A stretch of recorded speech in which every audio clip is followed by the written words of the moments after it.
اے اہل اسلام، اب اللہ اور اس کے رسول کی طرف سے ان مشرکوں سے جن سے تم نے عہد کر رکھا تھا بیزاری اور جنگ کی تیاری ہے۔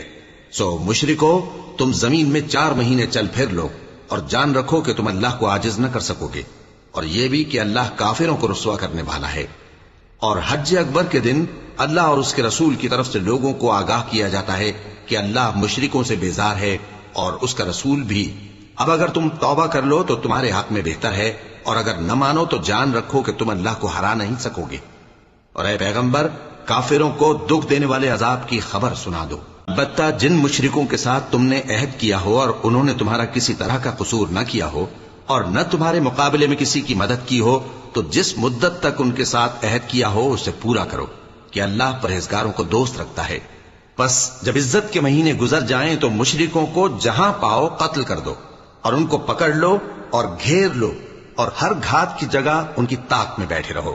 پھر اگر وہ توبہ کر لیں اور نماز قائم کرنے اور زکوٰۃ دینے لگیں تو ان کا راستہ چھوڑ دو، بے شک اللہ بخشنے والا ہے، مہربان ہے۔ اور اگر کوئی مشرک تم سے پناہ کا خواستگار ہو تو اس کو پناہ دے دو، یہاں تک کہ وہ کلام اللہ کو سننے لگے، پھر اس کو امن کی جگہ واپس پہنچا دو، اس لیے کہ یہ بے خبر لوگ ہیں۔